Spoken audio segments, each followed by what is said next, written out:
another senseless act of violence that's occurred in this community.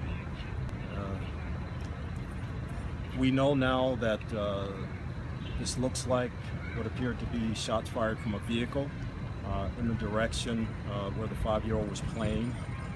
We have 2 people basically detained that we are further investigating and trying to find out their role in this crime. We also are canvassing the neighborhood to see if we can get any further information on how this took place and who was involved. We want to ask that you kind of give this neighborhood, this family, time to deal with their loss, and we definitely want to ask for anybody in the community that has any information at all, whether they think it's significant or not, to come forward and call our homicide unit at 623-5464, 623-5464, because any information that you may have could help in solving this crime and getting basically animals off the streets of our city. Are you still looking for a blue or a gray Pontiac? We're still investigating. The information we had was for a blue Pontiac. So if anybody has information that would lead us to that vehicle, we definitely want to receive that information. How many suspects do you guys believe may have been in that vehicle? At this time, we were told at least 1, maybe 2, but we're not sure. We're still investigating this to make sure that we have all the facts correct. Again, we need the public's help with people that have information. I mean, this is what was a nice late summer day in the city of Cleveland with kids out playing, and I'm sure there are a lot of people out that witnessed what happened. So we need them to give us a call and give us that information. Chief, this is the second drive-by shooting that the children have been victims. Obviously, you're concerned about that. Can you tell us how important it is for people, because I know you have 1 suspect already in the first shooting, how important it is for people in the public to call and let you know what's going on? Well, it's vitally important. I mean, we don't solve all these crimes by ourselves.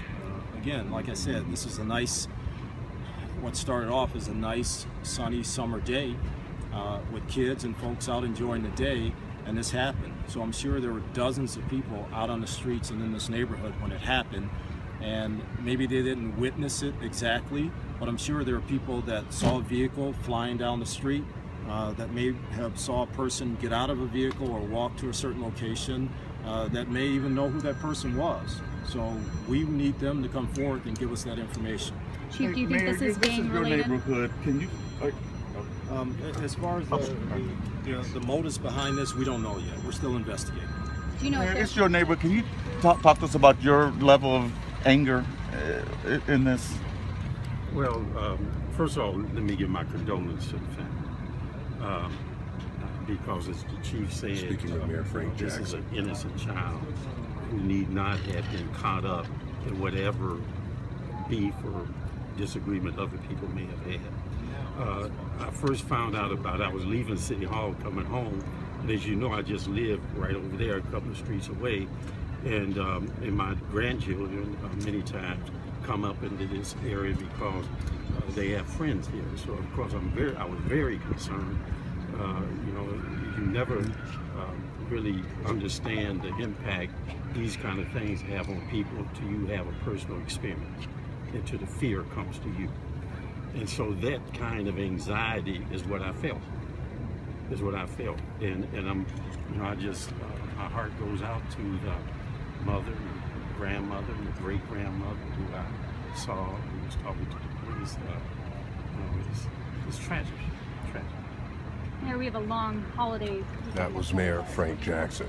As far as, you know, the violence and the things remain calm. Well, you hope for peace. This is the second shooting this week with children shot. I mean, how do you address that? What do you say to the residents of Cleveland so this stops? Well, it's not just to the residents of Cleveland. Many times you will find that people who perpetrate crime don't live in the city of Cleveland. They may do what they do in neighborhoods of the city of Cleveland. Now, we try to handle that on 2 fronts. We have gun buyback. We have added an extra gang unit. I think started when? Started last week. Last week, an extra gang unit. We've confiscated guns in terms of our gun suppression initiative. So we try hard in a police sense to police and take guns off the street. But in order for us to be truly successful, because you can't police your way out of these kind of things, community has to own outcome. They have to own failure and they have to own success. And it's a tragedy like this that really brings that to the forefront. That we have to own the life and we have to own the death of a 5-year-old. Chief, are you still concerned about, it seemed like it was an automatic weapon in that first shooting, because you look at that wall, that those kind of guns are still out there on the streets even after you're, no, I mean, well, you could see on the wall. My question is, are you concerned that there's still those type of guns out on the street? Well, I'm concerned. You know, my officers, the administration, we're concerned of any weapon that's out there in the wrong hands. Any weapon. You know, as you know, it doesn't matter the caliber of the weapon. It just matters that there's a weapon out there in the wrong hands, and it gets used for things like this. And there is an issue of you have more and more guns, and they're more readily available now than ever before, and they're in the hands of younger and younger people who are not mature in not only handling a gun, but even in their own decision making. So that makes it even more dangerous. That's why, as the chief says, it doesn't matter the caliber of the gun. It is the fact that it's a gun and it's being used in a way that it's causing tragedies like this. Chief, do we think this was gang related? We don't know. We're still investigating. Thank you, folks. Thank you, Chief. Thank you, Mayor. If there become updates available as far as charges and things like that, I'll be letting you know as soon as that happens. Just looking for evidence. Touch. Whether people don't know. I don't know if anybody takes this. Okay, thank you.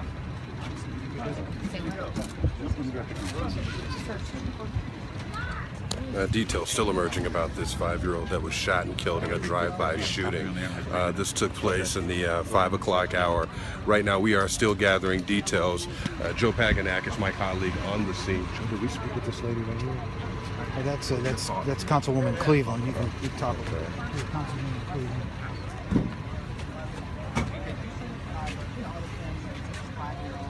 This is a terrible tragedy. It makes me sick to my stomach. It's just unspeakable. Yeah, I'm a mother. I have a daughter, and I just cannot imagine something like that happening to my child, let alone a 5-year-old baby. It's just a damn shame. Well, this is a second drive-by. I covered this other one that happened earlier in the week. You know, automatic weapons are a concern.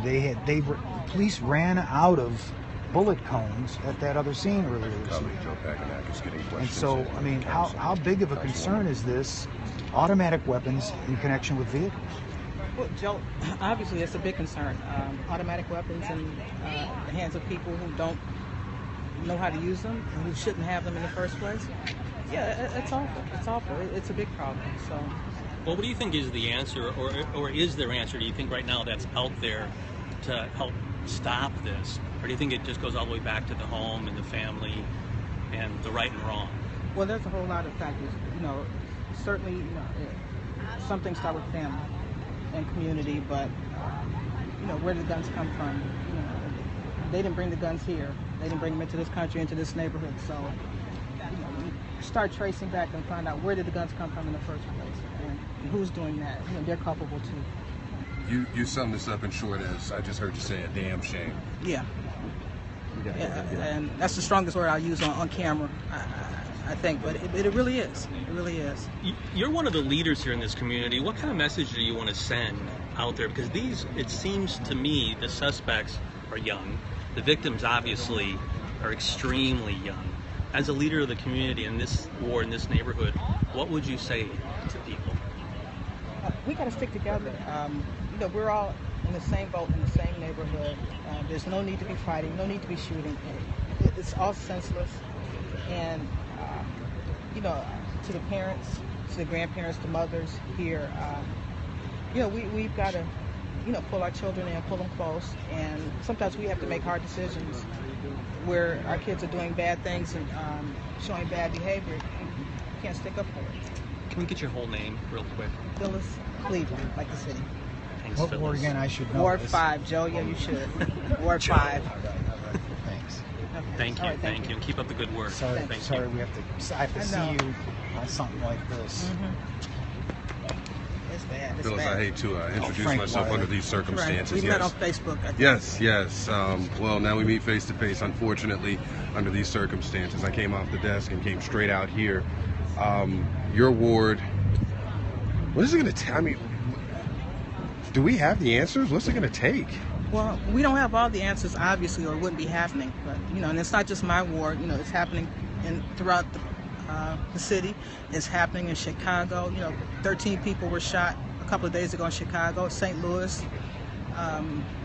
Almost every major city where it's something. It's not just a local thing. It's a national phenomenon. And obviously, we have some answers, but we don't have all the answers, or it wouldn't be happening.